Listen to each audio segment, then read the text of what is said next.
The Cask of Amontillado by Edgar Allan Poe. The 1,000 injuries of Fortunato I had borne as best I could, but when he ventured upon insult, I vowed revenge. You, who so well know the nature of my soul, will not suppose, however, that I gave utterance to a threat. At length I would be avenged. This was a point definitely settled, but the very definitiveness with which it was resolved precluded the idea of risk. I must not only punish, but punish with impunity. A wrong is unredressed when retribution overtakes its redresser. It is equally unredressed when the avenger fails to make himself felt as such to him who has done the wrong. It must be understood that neither by word nor deed had I given Fortuno cause to doubt my good will. I continued, as was my wont, to smile in his face, and he did not perceive that my smile now was at the thought of his immolation. He had a weak point, this Fortuno. Although in other regards he was a man to be respected and even feared, he prided himself on this connoisseurship. He prided himself on his connoisseurship in wine. Few Italians have the true virtuoso spirit. For the most part, their enthusiasm is adopted to suit the time and opportunity to practice imposture upon the British and Austrian millionaires. In painting and gemmery, Fortuno, like his countrymen, was a quack, but in the matter of old wines he was sincere. In this respect I did not differ from him materially. I was skillful in the Italian vintages myself, and bought largely whenever I could. It was about dusk, one evening during the supreme madness of the carnival season, that I encountered my friend. He accosted me with excessive warmth, for he had been drinking much. The man wore motley. He had on a tight-fitting, party-striped dress, and his head was surmounted by the conical cap and bells. I was so pleased to see him that I thought I should never have done wringing his hand. I said to him, "My dear Fortuno, you are luckily met. How remarkably well you are looking today. But I have received a pipe of what passes for Amontillado, and I have my doubts." "How?" he said. "Amontillado? A pipe? Impossible. And in the middle of the carnival?" "I have my doubts," I replied, "and I was silly enough to pay the full Amontillado price without consulting you in the matter. You were not to be found, and I was fearful of losing a bargain. Amontillado! I have my doubts. Amontillado! And I must satisfy them. Amontillado! As you are engaged, I am on my way to the Lucrece.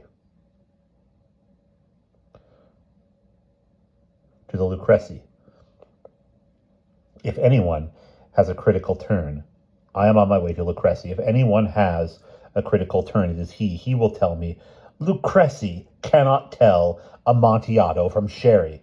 And yet some fools will have it that his taste is a match for your own. Come, let us go. Whither? To your vaults. For my friend, no. I will not impose upon your good nature. I perceive you have an engagement. Lucrece. I have no engagement. Come. My friend, no. It is not the engagement, but the severe cold with which I perceive you are afflicted. The vaults are insufferably damp. They are encrusted with nitre. Let us go nonetheless. The cold is merely nothing. Amontillado, you have been imposed upon. And as for Lucrece, he cannot distinguish sherry from Amontillado. Thus speaking, Fortuno possessed himself of my arm, and putting on a mask of black silk and drawing a roquelaire closely about my person, I suffered him to hurry me to my palazzo. There were no attendants at home. They had absconded to make merry in honor of the time. I had told them that I should not return until the morning, and had given them explicit orders not to stir from the house. These orders were sufficient, I know well, to ensure their immediate disappearance. One and all, as soon as my back was turned. I took from their scones I took from their sconces 2 flambeaux, and, giving one to Fortuno,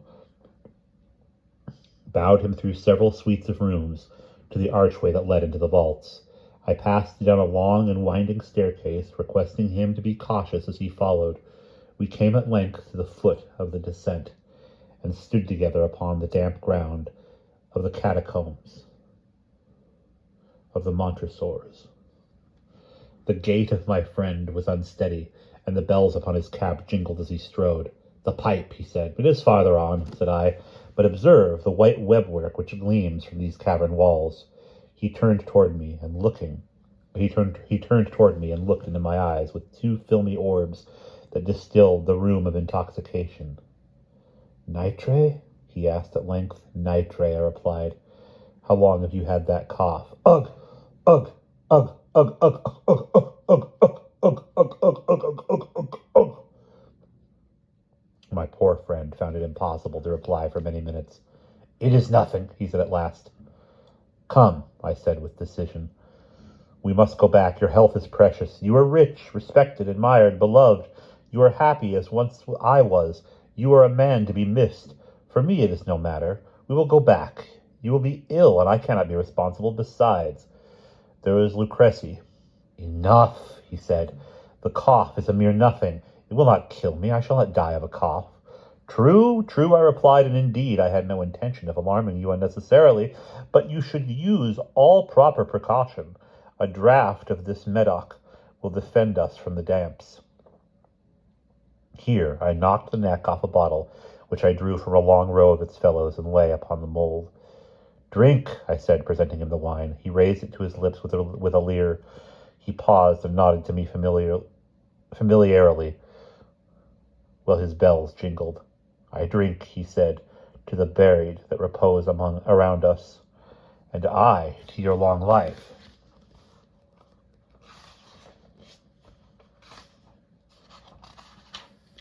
He again took my arm, and we proceeded. "These vaults," he said, "are extensive." "The Montresors," I replied, "were a great and numerous family. I forget your arms. A huge human foot, d'or in a field azure.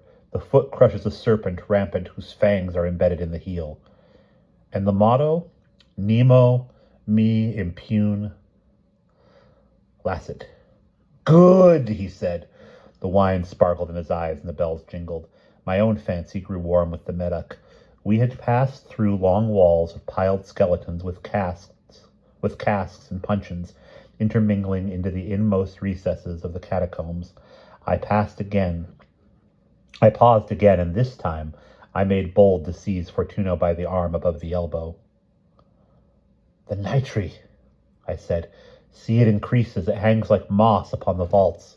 We are below the river's bed. The drops of moisture trickle among the bones. Come, we will go back ere it is too late. Your cough—" "It is nothing," he said. "Let us go on, but first, another draught of the Medoc." I broke and reached him a flagon of de Grave. He emptied it in a breath. His eyes flashed with a fierce light. He laughed and threw the bottle upwards with a gesticulation I did not understand. I looked at him in surprise. He repeated the movement, a grotesque one. "Do you not comprehend?" he said. "Not I," I replied. "Then you are not of the Brotherhood. How? You are not of the Masons?" "Yes, yes," I said. Yes. "You? Impossible. A Mason? A Mason?" "A Mason," I replied. "A sign," he said. "A sign." "It is this," I answered, producing from beneath the folds of my roquelaire a trowel. "You jest," he exclaimed, recoiling a few paces. "But let us proceed to the amontillado." "Be it so," I said, replacing the tool beneath the cloak, and again offering him my arm. He leaned upon it heavily. We continued our route in search of the amontillado. We passed through a range of low arches, descended, passed on, and descending again, arrived at a deep crypt, in which the foulness of the air caused our flambeaux rather to glow than flame. At the most remote end of the crypt there appeared another less spacious. Its walls were lined with human remains, piled to the vault overhead, in the fashion of the great catacombs of Paris. 3 sides of this interior crypt were still ornamented in this manner.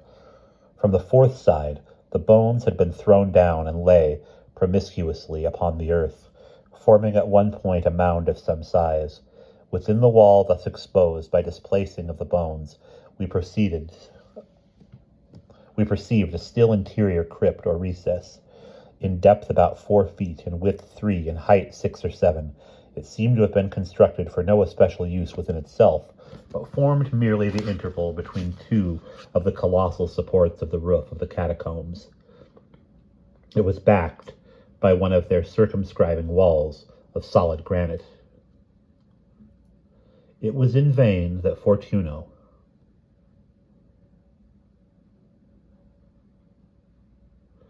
I've been saying it wrong this whole time, it's Fortunato. It was in vain that Fortunato, uplifting his dull torch, endeavored to pry into the depth of the recess. Its termination the feeble light did not enable us to see. "Proceed," I said. "Herein is the amontillado." As for Lucrezi, "He is an ignoramus," interrupted my friend, as he stepped unsteadily forward, while I followed immediately at his heels.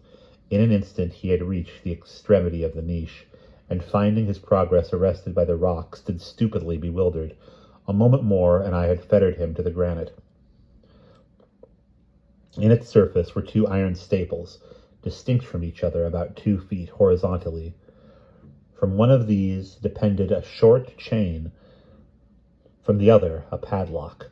Throwing the links about his waist, it was but the work of a few seconds to secure it. He was too much astounded to resist. Withdrawing the key, I stepped back from the recess. "Pass your hand," I said, "over the wall. You cannot help feeling the nitre. Indeed, it is very damp. Once more, let me implore you to return. No? Then I must positively leave you.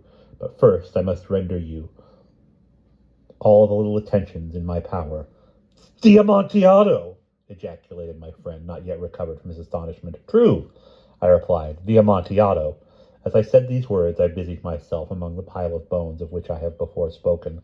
Throwing them aside, I soon uncovered a quantity of building stone and mortar. With these materials and the aid of my trowel, I began vigorously to wall up the entrance to the niche. I had scarcely laid the first tier of masonry when I discovered that the intoxication of Fortunato had, in a great measure, worn off. The earliest indication I had of this was a low moaning cry from the depth of the recess. It was not the cry of a drunken man. There was then a long and obstinate silence. I laid the 2nd tier, and the 3rd, and the 4th, and then I heard the furious vibrations of the chain. The noise lasted for several minutes, during which, that I might hearken to it with the more satisfaction, I ceased my labors and sat down upon the bones. When at last the clanking subsided, I resumed the trowel, and finished without interruption the 5th, the 6th, and the 7th tier. The wall was now nearly upon a level with my breast. I again paused, and holding the flambeau over the mason work, threw a few feeble rays upon the figure within. A succession of loud and shrill screams, bursting suddenly from the throat of the chained form, seemed to thrust me violently back. For a brief moment I hesitated, I trembled. Unsheathing my rapier, I began to grope with it about the recess, but the thought of an instant reassured me. I placed my hand upon the solid fabric of the catacombs and felt satisfied. I reapproached the wall. I replied to the yells of him who clamored. I re-echoed, I aided, I surpassed them in volume and in strength. I did this, and the clamorer grew still. It was now midnight, and my task was drawing to a close. I had completed the 8th, the 9th, and the 10th tier. I had finished a portion of the last, and the 11th. There remained but a single stone to be fitted and plastered in. I struggled with its weight. I placed it partially in its destined position, but now there came from out the niche a low laugh that erected the hairs upon my head. It was succeeded by a sad voice, which I had difficulty in recognizing as that of the noble Fortunato. The voice said, "A very good joke indeed, an endless jest. We will have a merry, rich laugh about it at the palazzo over our wine. The amontillado, I said. Yes, the amontillado. But is it not getting late? Will they not be awaiting us at the palazzo? And the Lady Fortunato and the rest?